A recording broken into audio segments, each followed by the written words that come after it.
We like to call it the Supernatural Hour. And now, our hosts. Hey, welcome to the Supernatural Hour. I am your host, Raven. This is Rogue. This is Emmett. This is Doc. And this is Chad. And we have Rogue and Emmett are zooming in. They had some technical difficulties with their headphones, so they sound a little far away, but we love them. We're glad they're here. And Chad, what have we got for business? The business is brought to you by Castle Photo Art and Castle Nature Studio. We've got the Petite Neat investigation coming up Saturday, March 19th at Petite Neat School in Payson, Utah. Go out to our Advanced Paranormal page to get tickets, or you can go out to Eventbrite to get tickets.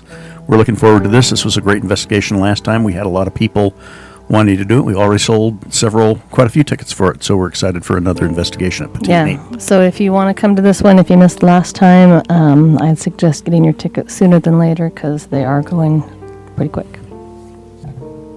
All right, so residentials.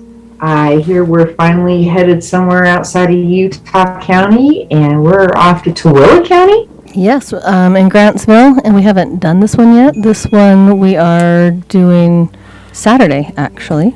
So we won't have anything to tell you about it in this podcast, obviously, unless we can see into the future, which I can't get any of you. Do you have any background on it? No. So we will tell you more about this one on our next podcast. Okay, that'll be fun. That'll be my first time out to Tooele County. So several years ago, Tooele County was like the only place we went. I was starting to think it was the only haunted place in Utah. It was kind of like Payson has been for the last little while. It was Tooele. Yeah, it just seems like they go in little bursts, little cells. In fact, right before Rogue started, we could not get out of Salt Lake County, and I told her, I'm like, everything we do is in Salt Lake County. And then as soon as she joined, we didn't do anything in Salt Lake County for weeks. I still don't think we've done a whole lot in there. We've had some good ones. We had that one up in the inner city in Salt Lake in that really cool old apartment.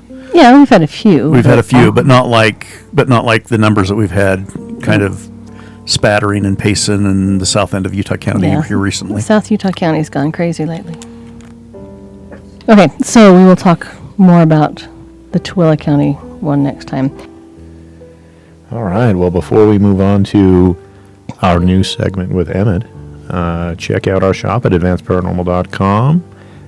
You can also check out our sites. We're on YouTube, we're on TikTok, and here we are on the podcast, as you know. So I was trying to think of a name for Emmett's segment, but I just like Emmett's segment because it just kind of sounds cool. Emmett, Or new segment, or I still got nothing. What do you want? What do you think? You don't have a segment for today?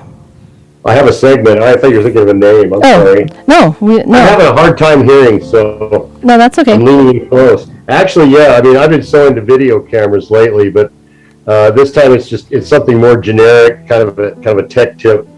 But sometimes you get on a long investigation, and some pieces of gear, you might have to pack 2 or 3 batteries along with you because they just won't last. Or, as we all know, sometimes they just drain very quickly of their own accord. Yeah, I was going to say it's not unusual to have new batteries in and have them just go kaput. Yeah, fully charged and drained in seconds, or 30 seconds, they're gone. But, Amazon can be a terrible thing, but it can be a wonderful thing too. And I found these cool little, they're auxiliary batteries, and they'll power anything, camcorders, whatever you want to bring. You can even use them with an SLS, a small SLS rig. They're made by Ulanzi, Ulanzi, and they have several models. And they're just about the size of like, I don't know, they're a cylinder about an inch around and 6 or 7 inches long. And you can just put a little mini tripod on the bottom and screw your gear on the top. And these things, they're actually batteries. Are they different voltages or? They come with USB. One is a USB-C, and the other side is a standard USB. And, it's like a 6,700 milliamp or battery, so it'll power your gear all night. They have several different sizes. And because it's actually, incorporated into the tripod, it forms a neat handle. So I really like that option rather than packing a pocket full of rechargeable batteries. I haven't had a big, power tank type battery ever go dead in a hurry, although I've heard of instances and seen on TV some of the shows where it has happened. Usually it's just a camcorder battery that drains suddenly. But, that's an option. And the one battery will power, several pieces of gear. So you don't have to take several different sizes of battery. So are you able to use that one with your SLS? Oh, yeah. Yeah, I do. One of them, the smaller one. The taller one, the SLS is a lot of weight on a foot tall mini tripod, but on the shorter one, 6 inches high, it's great. Yeah. Interesting. I'm looking forward to seeing your setup because I want to take a look at that option because that's one of the issues I've got with the way our SLS is set up is one, getting it charged, and two, keeping it charged and because they'll run out during the middle of the night, but then sometimes we'll go on an investigation and I haven't recharged it up, and I think I could keep a brick charged and ready to go and throw it in rather than, if the actual tablet is just not charged enough. Right. The strategy Rogue and I did for the smaller, for the 8-inch SLS rigs is we just went with 2 tablets. So when one was discharged, you throw another one on there. Mm-hmm. And then charge the other one while you're using the first one. Yeah, so and we haven't had to go longer than that, have we? No, that works well. So you're charging 2 tablets through, and then you have just to carry an extra tablet. But fortunately, the 8-inchers are pretty small and easy to pack. Did you just go to your SLS supplier and get the second tablet from him with the software, or did you set it up? Yeah, that's what I did. I just went right to him and said, how much for one of these preloaded, and he loves that kind of deal because there's hardly any work in it. Yeah, it might be something to look into. Yeah. And then, of course, still take the power tank battery, leave that at base, and you can be charging up the dead one while you're using the second one. Yeah, I've actually got a little, they call them a solar generator. They're not really a generator, but they're power supplies. And Rogue's got one. I gave her one, and it'll carry an awful lot of charge on those. I've seen those. Those are nice. Those are nice units. Yeah, they're pretty big, and from having portable things. In fact, as we've gone out to some different events where we have our booth and things, we'll actually use a little of those, and they're just small, handheld, portable solar generators. But we can go all day, and they'll run the TV for an hour or so. Different things. They're not long life, but that's a lot of power, and they do a really good job. So from a power standpoint, that's a really good option. Good tip. That's all I got. Before the junk drawer, I want to remind you about the Supernatural Hour swag at advancedparanormal.com. We've got some fun stuff out there. You can go out and just look at what we've got on our shop.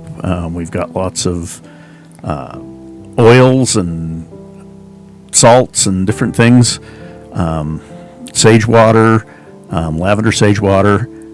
There's lots of things like that, or you can go out and order things through the website out there. T-shirts, banners, a notebooks. Those That's my kinds of new things. wish list is a notebook. Okay. I'm in school now. I'm a student. You need a notebook. That's right. I need notebooks. You better be bringing Supernatural Hour stuff to class. All right. She's got a ghost pin on her backpack. I wear my hat sometimes. As I say, it's a start. You got a little while, though. We can build up to it. Oh, yeah. I'll be there for a while. So what do you have in the junk drawer? Okay, well, the junk drawer is brought to you by the Hub Theater. Fascinatingly haunted there. I need to go see if the teddy bear is still there. They've got a haunted teddy bear. So for the junk drawer, I was actually going to do a stone. And for those of you that love stones, sorry, I will do one next time. But I ran across this thing of ghost orbs and the colors of ghost orbs. And it reminded me of when we were at the Hub Theater. Didn't you see a pink one? Yes. Okay. Yeah, behind one of the screens. So In fact, that was witnessed by several people. awesome. And I have seen, green ones. Now, when it comes to orbs, if you've listened to us for any length of time, you know that we don't give much credit to orbs in photos, not because we're trying to be giant killjoys, but unless we see it ourselves with our naked eye or in the camera, just, here's an orb in a picture. It could be, reflection off of dust. It could be moisture. It could be several different things. So unless we see it ourselves with our own eye, Or the video, or on a video. a moving video, not just a single still cam Right, shot. we tend to be a little skeptical with orbs, but this is interesting. It's what the different colors of the orbs mean. So they all make sense. I'm going to do the first two first. Get it? Well, it's hard to do the last ones first. First two first. And I'm not exactly sure what the definition is. So one is a white orb on a white background. It says it's communication and clarity. So I'm not sure if that's you see a white orb during the day. The other one is a white orb on a black background, and it says it means it's an angel, a high frequency being, or pure of heart. So I don't know if that's one that you see at night. So I just don't understand why there's two different. Well, or could White you ones. be based upon the background? Because you could be Right. in a lit room with a black background and see a white orb. Right, or- that's the only thing I can think of. The rest of them are just different colors. So if you see a gray one, it is divine guidance and harmony. If you see a black one, it's negativity, evil. Brown is a low vibration spirit or an earth spirit. Red is safety, security, anger, passion, restlessness of the spirit. Orange is connection, joy, belonging, creativity. Yellow is a warning. A light orange is luck. Purple is intuition or psychic ability. Pink, listen up, Emmett, this is the one you saw. Forgiveness, romantic love, unconditional love, or compassion. If you see one that's silver or kind of a lighter gray, it's ambivalence, depression, fear. Blue is truth and peace. And green is a nature spirit or a healing spirit. So there you go. What ghost orb colors mean. We'll need to make a little card and have all those down on it, or print up your page, or whatever it is. Yeah, it's we really have 'em. cute. Oh, maybe print some of those up and use your cool new laminator. I have a laminator and I laminate everything. She laminates everything. Now I want to see one in every color. I don't know that I want to see a black one or a yellow Well, one. that's true. But you at least want to know what they are if you do see it. Yeah, so you can get away from it. Yep. All right. Well, stay spooky, my haunty friends. Love you, Nicholas. Till next time. Have a good one. Hey, have a good night. You've been listening to the Supernatural Hour at AdvancedParanormal.com. The Supernatural Hour is part of the Radio Ronin Network, found at RadioRonin.com. Copyright by Advanced Paranormal Services.